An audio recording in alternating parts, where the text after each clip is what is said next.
उस टाइम अगर मेरी बाजी मेरा साथ देती, मेरी बहन मेरा साथ देती, तो शायद मेरे हस्बैंड मेरे ऊपर इतना हावी ना होते। अब मेरी बाजी ने भी उन्हीं का साथ दिया और कहा कि जब तेरा हस्बैंड नहीं चाहता तो तू यहाँ पे भी मत आना, मेरे हस्बैंड से भी नहीं बात करना। मैं आ जाया करूँगी तेरे पास में और तू फ़िक्र मत कर। लेकिन मेरे हस्बैंड को एक बार भी उन्होंने ये नहीं कहा कि तूने ऐसे शक क्यों करा। बस यहाँ से उसका दिल इतना खुलने लगा कि अब वो हर दूसरे तीसरे दिन मुझे मारता। कहीं की भी गुस्सा, कहीं की भी कोई बात होती, वो मुझे लेकर ऐसे बैठता जैसे कि कोई मुजरिम को लेके बैठता है।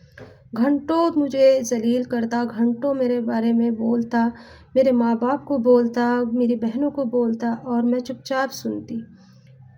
गलती ना होने की भी सज़ा मैं काट रही थी। कहते हैं कि जुर्म करने वाले से ज़्यादा जुर्म सहने वाले की गलती होती है, लेकिन मुझे ये आदत डाल दी गई थी क्योंकि बचपन से ही मैंने ये सारी चीज़ें सही थी, फेस करी थी।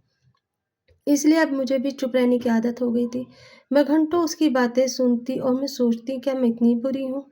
क्या मैं इतनी बुरी हूँ जो ये मुझे इतना टॉर्चर कर रहा है? यहाँ तक कि कभी-कभी मेरा मन करता है कि मैं अपने आप को ख़त्म कर दूँ, किसी ट्रेन के नीचे चली जाऊँ या मैं कोई ज़हर खा लूँ या मैं फांसी लगा लूँ। मैं डिप्रेशन में आती चली गई। किसी को ये नहीं महसूस था कि मैं डिप्रेशन में जा रही हूँ। हर कोई मुझे ही कहता कि ये तू ही गलत है क्योंकि उससे हर कोई डरने लगा था। क्योंकि वो सब पे एक-एक करके हावी हुआ, सबसे पहले वो मुझ पे हावी हुआ, फिर मेरी बहन पे हुआ। मेरे बहनोई को दबाया और अब मेरे बाप के सामने भी वो हावी हो गया।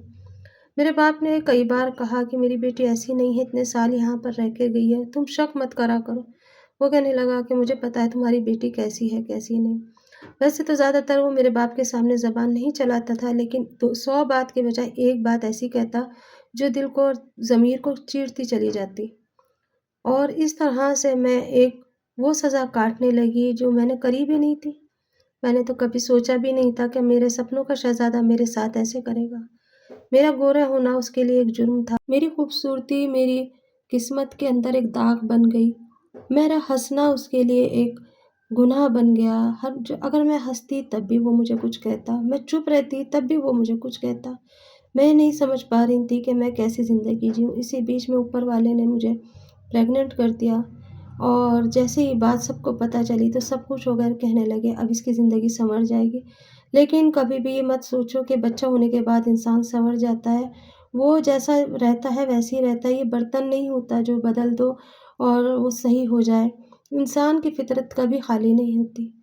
देखते ही देखते वक़्त गुज़र रहा था और मैं प्रेग्नेंट थी, लेकिन इस प्रेगनेंसी में भी वो मुझे कभी न कभी टॉर्चर करता, लेकिन हर रोज़ नहीं करता क्योंकि डॉक्टर ने साफ़ कह दिया था कि इसको टेंशन मत देना, शायद इसी वजह से कि बच्चे के ऊपर असर पड़ेगा, अच्छा खुशगवार रहो। लेकिन क हफ़्ते में 1 बार तो उसे ऐसा काम करना ही रहता था कि जिससे कि मेरे अंदर तक का औरत जो कहते हैं ना, एक औरत जल जाए अंदर तक की। वो इस तरह से मुझे टॉर्चर करता था कि मेरी ये नहीं समझता मैं आप लोगों के सामने कैसे बयान करूँ, कैसे बताऊँ? अब तो उसे पीने की भी आदत लग गई थी, दोस्तों में जाना, पीना, औरतों में जाना, ये सारे काम वो करने लगा था। मेरा ये दिल करता था कि मैं इसके जाल से छूट कर के कहीं चली जाऊँ, लेकिन वो ना तो जीने देता, ना मरने देता मुझे, क्योंकि उसके पास अब यही एक ऑप्शन था कि मैं उसके बच्चे की माँ बनने वाली हूँ। पहले तो कभी कह भी देता था कि मैं छोड़ दूँगा तुझे, लेकिन अब तो वो छोड़ने की बात उसने बंद कर दी थी और ये कहता था ज़िंदगी भर मेरे साथ ऐसे ही रहोगी और इसी तरह से मैं तुम्हारी ज़िंदगी को सुकून से साँस लेने नहीं दूँगा। बस वक़्त गुज़रता रहा और मेरे 9 महीने ऐसे ही गुज़र गए। खाना पकाना अभी तक मुझसे सही से नहीं आया था कि बच्चा गोद में आ गया।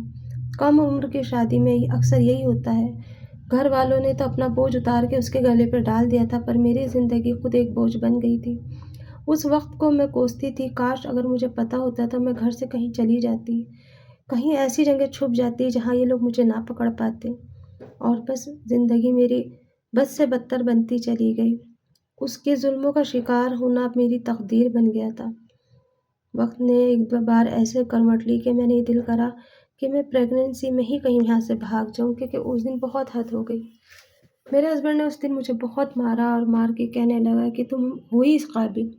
मैं जितना चाहता हूँ कि तुम सुधर जाओ, लेकिन तुम सुधरने का नाम नहीं ले रही हो। मैं उससे पूछती भी थी कि आखिर गलती क्या है? गलती तो बता दो, कम से कम गलती का तो पता चलना चाहिए। दूसरों की अलझन मेरे ऊपर क्यों उतारना? बात सिर्फ़ इतनी थी कि रोटियाँ मुझसे सही से नहीं बनी थी और कच्ची रह गई थी थोड़ी-थोड़ी कहीं-कहीं से। मैं पूरी कोशिश करती थी, ज़्यादा सेंकती थी तो कहते थे कड़क कर दी और अगर कम सेंको तो कहता कच्ची रह गई। मैंने कहा भी था कि देखो तुम्हें पता है मुझसे सही से भी आता नहीं, मैं सीख रही हूँ, सीख जाऊँगी थोड़ा-थोड़ा करके। लेकिन बस ज़िंदगी मेरी अब तो जहन्नुम बनी गई थी। वक़्त गुज़रा, वक़्त के साथ-साथ टाइम भी निकलता चला गया और मैं एक बेटी की माँ बन गई। बेटा जैसे ही हुआ, बहुत खुश हुआ, देखने के लिए आया भी मुझे और फल-फ्रूट सब लेकर आया। लेकिन बेटे के बाद जब उसने मुझे फिर पलट के देखा तो कहने लगा कि ये सच-सच बताना ये बच्चा किसका है, मेरा है या किसी और का तो नहीं? इस बात पे मैं उसका मुँह देखने लगी कि आखिर इसने क्या लफ़्ज़ कह दिए मुझसे। मैंने उससे कहा कि इतनी गंदी सोच मत रखो, कम से कम अपने बच्चे के बारे में तो सोचो। कहने लगा कि नहीं मुझे तुम पे शक है। तो मैंने कहा कि तो फिर मुझे छोड़ दो, मुझे यहीं पर छोड़ दो, मैं यहीं से कहीं चली जाऊँगी। कहने लगा ऐसे भी नहीं कर सकता। उसे ज़ुल्म करने में मज़ा आता था शायद, उसे मुझे रुलाने में मज़ा आता था। अस्पताल में कोई तो खुशियाँ देख के खुश होता है कि मेरे बेटा हुआ है, मुझे वो दुःख देख के खुश हो रहा था। मेरे आँसुओं को देख के खुश हो रहा था क्योंकि कई दिन से मैं रोई नहीं थी। मैं हॉस्पिटल से जाना नहीं चाहती थी, मेरा ये मन था कि मैं यहीं से कहीं भाग जाऊँ। इस अस्पताल से मैं ऐसी कहीं गुल हो जाऊँ ताकि मुझे कोई ना ढूँढ सके। एक दिन मैंने कोशिश भी की, बच्चे को लेके मैं चुपचाप से नीचे उतर गई, लेकिन मेरी बदकिस्मती से मुझे वॉचमैन ने देख लिया और मेरा हाथ पकड़ के ऊपर ले गया और कहने लगा बच्चा लेके जा रही थी। जबकि वो सरकारी हॉस्पिटल था, कोई बिल वगैरह की भी बात नहीं थी। लेकिन जब उसने मेरे हस्बैंड से बताया, वहाँ के स्टाफ ने कि आपकी बीवी ऐसे-ऐसे जा रही थी, तो मेरे हस्बैंड ने उस टाइम तो कुछ नहीं कहा और फिर बाद में जब मैं घर आई तो मुझे जच्चगी में ही उसने मारा और कहा, "भाग के कहाँ जाना चाहती थी? मेरा बच्चा किसको देना चाह रही थी? या ये बच्चा किसी और का है जिसको तुम देना चाहती थी?" ये सारी चीज़ें मैं सुन-सुन के थक चुकी थी। उस दिन मैंने कहा कि अगर तुम्हें मुझे रखना है तो रखो वरना मुझे छोड़ दो, मुझे बख्श दो। मैं अब नहीं सह सकती, मैं थक चुकी हूँ तुम्हारी इस बकवास से, तुम्हारी इन बातों से। टॉर्चर होते-होते मेरा दिमाग भी कहीं न कहीं पागल होने लगा था। कभी-कभी मुझे लगता मैं पागल हो जाऊँगी, कभी-कभी लगता मैं डिप्रेशन में चली जाऊँगी, क्योंकि सारी हदें उसकी पार हो चुकी थी। लेकिन उसके उसके ज़ुल्मों का एक अंत नहीं हो रहा था। एक दिन मैंने तय कर लिया कि अब मैं अपनी ज़िंदगी को सही तरीके से जीऊँगी और मैं उससे क खुलासा ले लूँगी, कहीं चली जाऊँगी। इतनी दूर जाऊँगी कि वो मुझे देख ना सके, लेकिन जाऊँ कहाँ? पढ़ाई मेरे पास नहीं, कोई जॉब का मुझे एक्सपीरियंस नहीं, ऊपर से बच्चा भी साथ आ गया। अब बच्चों को लेके कहाँ जाऊँ? मुझे ये एहसास हो चुका था कि अब मेरी ज़िंदगी बस इसी के साथ गुज़रेगी। यहीं मेरी ज़िंदगी ख़त्म होगी और यहीं से मैं किसी के कंधे पे जनाज़ा बन के मेरा जाएगा।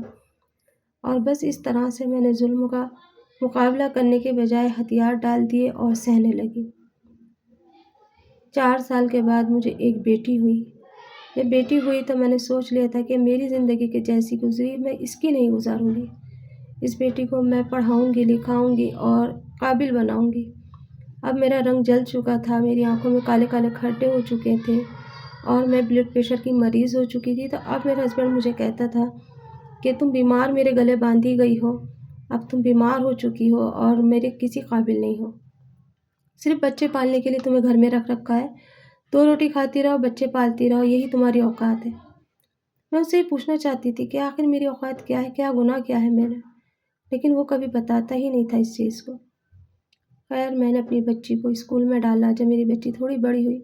मेरा बेटा भी स्कूल जाने लगा लेकिन उसने मेरी बेटी को इंग्लिश मीडियम में नहीं डाल कर के सरकारी में डलवाया, बेटे को इंग्लिश मीडियम में डलवाया और कहा कि ये तो कुल का दीपक बनेगा, ये लड़की तो दूसरे के घर जाएगी, इस वजह से तुम्हें इसको सरकारी में ही डालना पड़ेगा।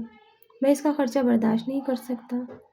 बस इस तरह से मेरी बेटी भी धीरे-धीरे उस जगह पर जाने लगी जहाँ मैं खड़ी थी। मेरी बेटी अब 10 साल की होने वाली थी। वो शक करने लगा था। मेरी बच्ची बाहर जाती, कॉलेज स्कूल से आती या दूध लेकर आती, कहीं से भी कोई भी सामान लेकर आती, पूछता था, कहाँ गई थी, क्यों गई थी, क्या बात थी, कितनी देर क्यों हो चुकी? बच्ची घबरा जाती थी क्योंकि अब वो अपने बाप को भी ये समझती थी कि गैर है। ये थे मेरी ज़िंदगी का सफ़र। मेरे बच्चे मेरे साथ इस तरह से रहते हैं जैसे क़ैद के अंदर हम हमेशा काले पानी की हमें सज़ा सुनाई गई हो। मुझे ये नहीं समझ में आता इस जेल से मैं कब रिहा होंगी।